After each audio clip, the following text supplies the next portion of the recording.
Alors aujourd'hui une petite vidéo classement. Alors je dis classement entre guillemets parce que c'est vraiment subjectif, c'est vraiment mon classement, c'est en fonction des affinités que j'ai par rapport à certains trickshots. Tout le monde n'aime pas le même style de trickshot, il y a des lay-ups, il y a des trucs assez lointains, il y en a qui mettent des effets graphiques, il y a vraiment beaucoup de choses. Donc c'est vraiment des affinités et des goûts qui sont absolument personnels, mais au moins ça vous permet d'en connaître au moins 5. Vous les mettez dans l'ordre que vous voulez, tant que vous les suivez, moi je serais content. L'idée c'est de vraiment donner un peu de voix et d'écho à cette discipline et au basket français en général, mais à cette discipline qui demande beaucoup d'heures, tout ça pour un résultat qui dure peut-être 15 secondes le temps d'un tir avec son replay. Donc donnez-leur de la force, ils travaillent dur chacun de leur côté, je pense qu'ils méritent d'être connus. Et après si vous n'êtes pas d'accord avec mon classement, mettez en commentaire le classement que vous auriez imaginé parmi ces 5. Si vous connaissez des comptes Instagram que je ne connaissais pas, qui sont pas dans la vidéo, mettez-les dans les commentaires, je jetterai un œil et peut-être qu'on fera un épisode 2. En attendant, juste avant de démarrer cette vidéo, je vais passer un petit message à Johan, qui est le propriétaire du pseudonyme et de la chaîne The Braze Mamba. Il a arrêté le trickshot, mais pour moi c'est l'un des pionniers. J'ai fait des vidéos en 2006 avec des trickshots et je crois qu'il était déjà là. C'est quelqu'un qui a fait des tirs qui ont fait le tour du monde. Il y a des tirs qui sont tellement incroyables que je sais même pas si lui pense pouvoir les remettre une deuxième fois. Donc bravo à toi pour tout ce que tu as fait.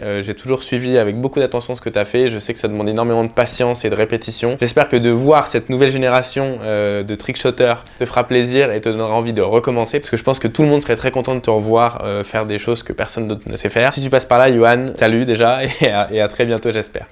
Alors, les 5 comptes qui, selon moi, sont les meilleurs en termes de trickshot en ce moment sur Instagram. Peut-être que quand vous regardez la vidéo, ça a déjà changé, puis il y en a qui ont percé, j'en sais rien. Mais en tout cas, il y en a 5 et on va commencer par le 5e qui a retenu mon attention, qui s'appelle Trickshot VG. Alors, Trickshot VG, c'est 2 jeunes qui font pas que des trickshots basket, ils font aussi ce qu'on pourrait appeler des trickshot house, c'est-à-dire qu'ils ont des stylos, des clés, des bols, des pots, ils font plein de choses. Donc pour moi, c'est un compte à suivre parce qu'à chaque fois qu'ils sortent un truc, tu te dis « Ah, il y a de la recherche, ah, ils ont fait un truc et c'est cool ».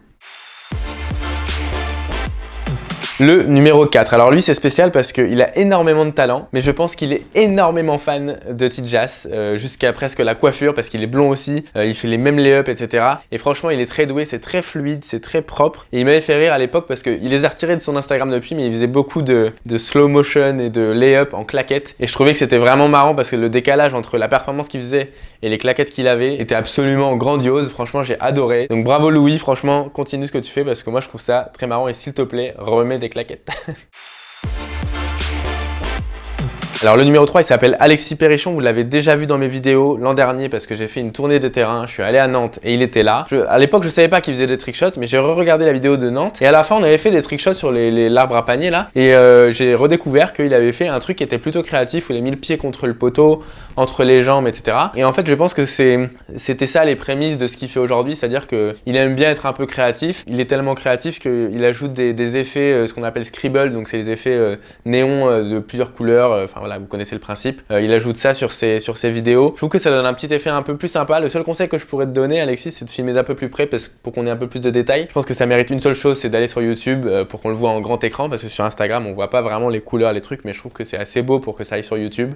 Donc vraiment, lance-toi et j'espère que ça plaira aux autres. En tout cas, suivez vraiment tous les comptes que je vous donne, parce qu'on n'est pas assez nombreux pour qu'on puisse choisir entre ceux qu'on suit et ceux qu'on suit pas. Le basket français, c'est encore quelque chose qui est très peu développé sur les social media. On est quelques-uns, mais je vous jure qu'on se sent seul, on aimerait bien être beaucoup plus quand on voit ce qui se passe dans la mode, dans le fitness, dans le maquillage, dans plein de choses. On n'est que trop peu, donc vraiment si vous pouvez donner de la force à ceux qui se lancent, ce sera toujours bien pour le basket français.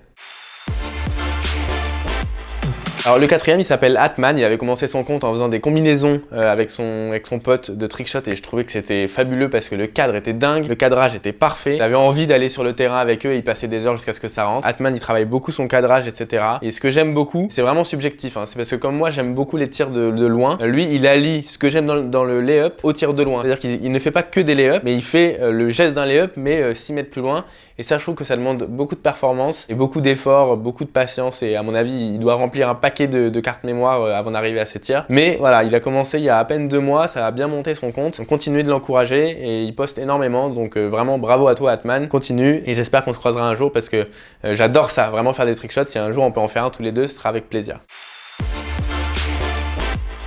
Le dernier, donc le premier de ce classement, mais c'est encore une fois, c'est mon classement. Vous le connaissez déjà parce qu'il a fait des vidéos avec moi quand il fallait gagner le maillot Irving et quand on s'est vu à Toulouse pour la tournée des terrains. Il s'appelle Lucas aka El Chicolatin. Ce que j'aime beaucoup, et je vais vous expliquer pourquoi je l'ai mis en première position, c'est que Lucas il est très productif, donc vraiment il en poste assez régulièrement. Même si c'est pas sur son feed, il le met en story et il y a toujours des choses à regarder sur son compte. Donc rien que pour ça, il est premier parce qu'il n'y a pas de secret sur le social media. Si tu veux exister, faut poster. La deuxième, c'est que je l'ai saoulé avec ça, mais il a finalement tenté l'aventure YouTube. Donc donnez-lui de la force aussi sur YouTube parce que franchement, c'est vraiment une discipline qui est dure, le trickshot. Passer des heures et des heures pour 15 secondes des résultats, c'est vraiment ingrat. Donc rien que pour ça, faut encourager tous les comptes que je vous donne pour qu'ils continuent et que aujourd'hui, tu vois, on a les dunks, on a le freestyle, on a le coaching, on a moi qui fais un peu de tout sauf de tout ça. Il y a aussi Souche TV qui fait les sneakers et le trickshot. Il n'y a pas encore d'expert YouTube trickshot, on va dire. Donc franchement, il y a une place à prendre. J'aimerais beaucoup que ce soit Lucas qui l'apprenne parce que je trouve qu'il a vraiment créé son personnage. On le retrouve dans ses stories, dans tout. Tu peux savoir que c'est Lucas même si tu vois pas sa tête, par sa gestuelle, ses célébrations, etc. Pour tout ça, Lucas, c'est le premier de mon classement. Peut-être pas le premier du vôtre. Dites-moi en commentaire quel est votre classement parmi ces 5. Dans tous les cas, allez suivre tout le monde. C'est important pour vraiment, j'insiste, pour le basket français. Il y a tellement de choses à faire, tellement de place à prendre que si vous avez un projet, mettez des heures dedans, mettez de la passion dedans, soyez régulier, soyez rigoureux. Et je pense pouvoir parler au nom de nous tous si je dis qu'on sera évidemment prêt à vous aider si vous avez un projet, si vous avez un truc qui tient la route et que franchement c'est sérieux et que vous avez envie de vraiment vous mettre à fond dedans. On vous aidera, promis. Parce que c'est trop triste de ne pas se faire encourager au moment où on a envie de le faire. Je vais vous donner un exemple très concret. À la fin de cette vidéo, je vais vous mettre un petit bonus avec les vidéos de trickshot que j'ai fait quand j'avais 12 ans. Et à l'époque, quand j'avais 12 ans, personne, mais vraiment personne ne m'a dit « Ah, c'est pas mal ce que tu fais, tu devrais vraiment persévérer parce que je pense que dans 5-10 ans, tu pourras peut-être faire des gros trucs, etc. Tu auras des grosses productions, machin. » Mais si j'avais eu la régularité, etc. depuis mes 12-13 ans à poster des vidéos tout le temps, et bah peut-être que je serais ailleurs aujourd'hui, peut-être que j'aurais plus d'abonnés, peut-être que j'aurais vécu plus de choses dans ma vie. Mais je ne vais pas me plaindre parce que j'ai déjà réalisé la plupart de mes rêves grâce à vous, grâce à cette chaîne. C'est la première vidéo que je tourne depuis que c'est arrivé. Donc je vous remercie parce que c'est grâce à vous que j'ai pu quitter mon CDI, avoir plus de temps pour faire mes vidéos, pour voyager, pour faire des camps, etc. Donc merci pour tout ça. Je vous laisse avec le bonus comme promis de mes vidéos tournées avec mon pote avec des vieux appareils photo numériques quand j'avais 13 ans. Et je vous dis à bientôt pour une nouvelle vidéo. Ciao!